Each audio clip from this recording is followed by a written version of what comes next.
កំពូលមេតបចិនដ៏មានឥទ្ធិពលពីររូបបន្ទាប់ពីប្រធានាធិបតីស៊ីជីងភីងត្រូវបានចាប់ខ្លួនដើម្បីបើកការស៊ើបអង្កេតកំពូលមេតបចិនដ៏មានឥទ្ធិពលពីររូបបន្ទាប់ពីប្រធានាធិបតីស៊ីជីងភីងកាលពីថ្ងៃទី24មករាឆ្នាំ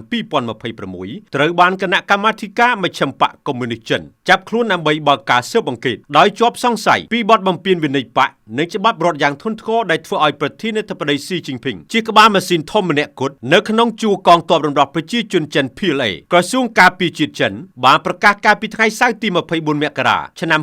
2026ថាកំពូលមេតបទាំងពីររូបខាងលើរួមមាននាយឧត្តមសេនីយ៍ចាងយូសៀអនុប្រធានគណៈកម្មាធិការយោធាមជ្ឈិម CMC និងឧត្តមសេនីយ៍លីវជីងលីសមាជិកគណៈកម្មាធិការយោធាមជ្ឈិម CMC និងជានាយសេនាធិការចម្រុះនៃកងទ័ពរំដោះប្រជាជនចិន PLA ពីបទរំលោភបំពានវិន័យបក្សនិងច្បាប់រដ្ឋយ៉ាងធ្ងន់ធ្ងរនេះបើយោងតាមការចុះផ្សាយរបស់សារព័ត៌មានអន្តរជាតិធំៗរួមមាន Reuters, AP,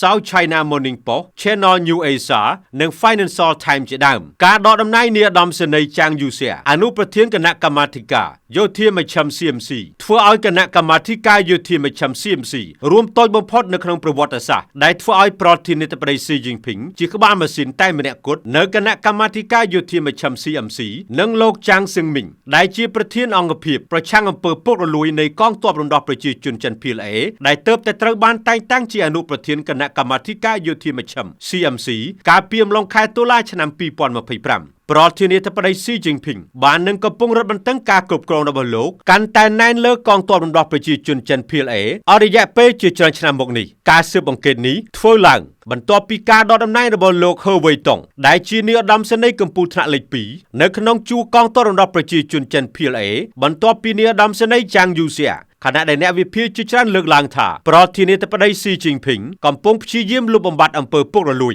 អ្នកវិភាគខ្លះជឿថាមានហេតុផលជ្រៅឬអាចកំបាំងជាងនេះខ្ញុំតារាពី Alt News TV